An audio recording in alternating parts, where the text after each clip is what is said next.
First round pick, by the way. I didn't realize. What was that, 84, 83, 84 draft, first round? 83. 83. Dibs, we're getting old. 83. Wow. I am old. Now, who else was It's in all that? how you feel, Dibs. Who else was in that draft with you? Give us some of the big names. I'm curious from the 83 draft. Who jumps out? Well, Kurt Stillwell was the number one pick for the Reds.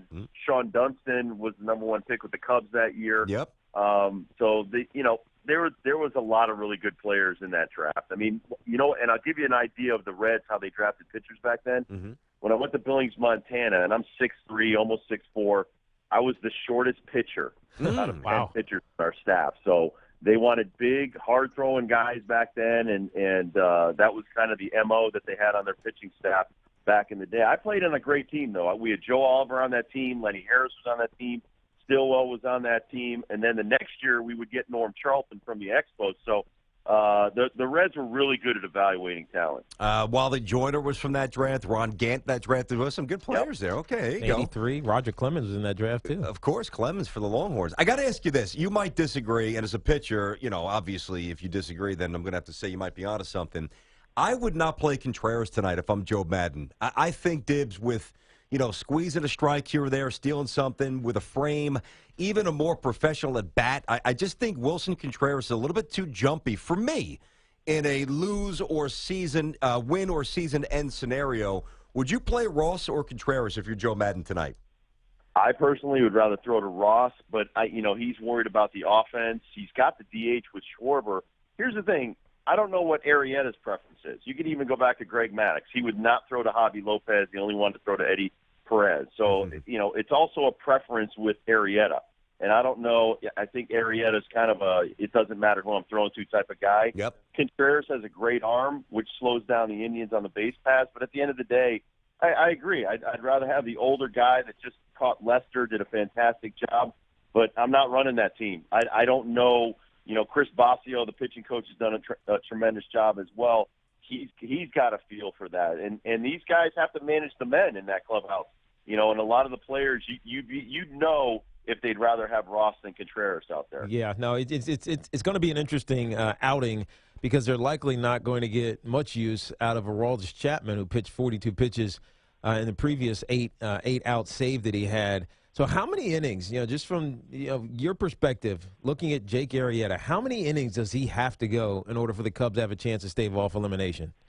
Again, Tiki, it's questionable how deep he thinks his bullpen is, and plus every other starter is available. It's all hands on deck. Every pitcher's ready to go tonight.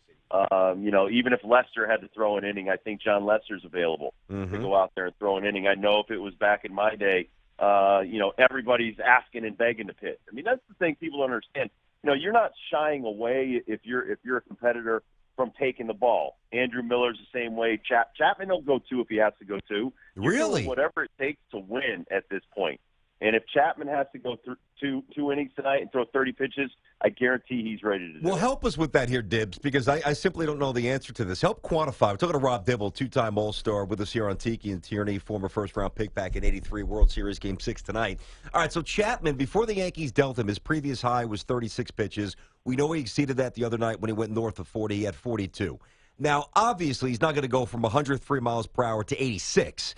But on some level, his stuff has to be somewhat diminished. How will that actually play out coming out of the bullpen if he's asked to throw 2 innings again? Honestly, I like being tired. If I threw 3-4 days in a row, and I went back and looked at these numbers. I pitched in 7 of the 10 postseason games we played in '90. Okay. And I was up at the end of the NLCS when Randy Myers got that final out. And I was up at the end of the World Series game. So you're not thinking my arm feels tired, my velocity is going to be bad. You're just thinking I got to pound the strike zone. His stuff is so good, including his slider, that with all of those pitches, he probably has a little bit more tired arm, but you're going to have more whip. You're going to have more movement like he needs anymore. He throws 100 miles an hour. His ball's jumping all over the place. Yeah. So really, and it's cold. Here's the thing people aren't factoring in. Hitters hate it. You jam a guy's hands. It's almost like you're taking a yardstick back when I was in Catholic junior high and getting it right across the knuckles. Guys hate that. So whether he's throwing 96, 98, 100, if he could get in on their hands, the response is going to be a jam shot maybe to the infield. Maybe they just get it out of the infield to the outfield. I see Chapman, if they have a lead, I could see him coming out in the 8th inning. Wow. Rob Dibble with us here on Tiki and Tierney. Hey, you know better than us. I'm taking his word for it. You did it.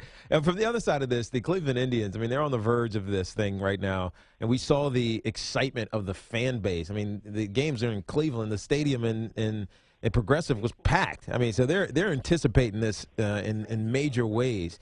How does Tomlin and this Indians rotation, not this rotation, but their field position, their position players who haven't hit great, how do they go close this thing on this club before they let them get back in it into Game 7? And then you never know what's going to happen. The first inning is key, guys. He's got to get through that first inning, get some momentum in their dugout, try to scratch out a run for the offense, keep the fans in the game. For the Cubs, you want to score early to take the fans out of the game, kind of suck the life out of that ballpark. Tomlin knows 15, 18 outs, 6 innings. That's all I need. That's all I need. And again on Tito Francona, if he has a lead, I could see Cody Allen for 6 outs, and I could see Miller for the last 6 outs. You're not going to mess around. You're not normally managing this way in the regular season, but in the postseason, I am going to wear these guys out. I got 4 months, 5 months before these guys really need to throw and be ready for spring training. So Terry Francona even said it the other day, I would never manage during the regular season this way, but the reason why he's doing it now, he's got a guy like Andrew Miller. He's got Cody Allen that's willing to say, hey, I'm a closer, but I just want to win a championship. I mean, we had the same thing in Cincinnati, and we had a 3-headed monster. So we had guys from the 6th inning on, if we had the lead, we knew the game was over. So if you're the Indians, all you need to do is really a sprint to get the lead by the 5th or 6th inning, and I think the series is over. Dibs, what is it like to take the mound, whether you're a starter or you're coming out of the bullpen, and you face somebody like Baez right now, who obviously is supremely talented, but you don't have to throw him anything remotely close to the strike zone. I mean, his fundamentals and his chase zone are so expanded. He's all out of whack. And the only way you can get a hit is if you make a big mistake, right? Absolutely, if you hit his bat, and that's what we would talk about. Listen, stay in on his hands with a fastball, show it maybe early in the count, and then everything down and away, low and away in the dirt, and let him expand his own zone. As long as he's expanding the strike zone and swinging crazy, and here's the thing as a pitcher, everybody wants to be the hero.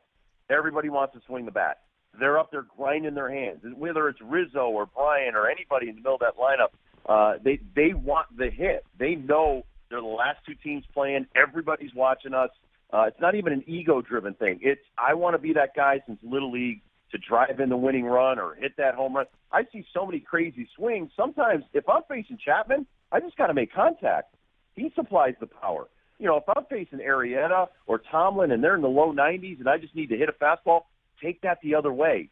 And some of these guys are swinging from the heels. Yep. It's easy to pitch to guys like that. I made a living off pitching to guys like that. You just want to make contact, put pressure on the defense. It's cold. The ball's going to be tough to throw. It's a little bit more slick. And you got to count on that. There's been a lot of errors in this series because guys, they don't focus on infield anymore. They're more offensive-minded. Put the ball in play, put pressure on the defense, and good things are going to happen. Rob, what happens? I was going to say, you think we get a Game 7? What happens? No, I don't think we get a Game 7. I think the Indians end this. They're 5-1 in the postseason at home. Tomlin just needs to get 15 out. I see Miller in the game in the 6th inning. If they have the lead, Miller might be in the game in the 5th inning. He might go 3. Allen might go 2, but Shaw's been pitching really well. But I see this ending tonight in Cleveland. Wow. I mean, I hope you're wrong because I want to see a Game 7. It sounds logical, though. Yeah, it does. Hey, I do. We'll I'd love to see a Game 7. Everybody wants a Game 7 except the Indians. True. That's true. Game 7 and have to throw Kluber because eventually Kluber's not going to have a great night and you're going to be in trouble. And then the Cubs, you gave them hope in Game 5.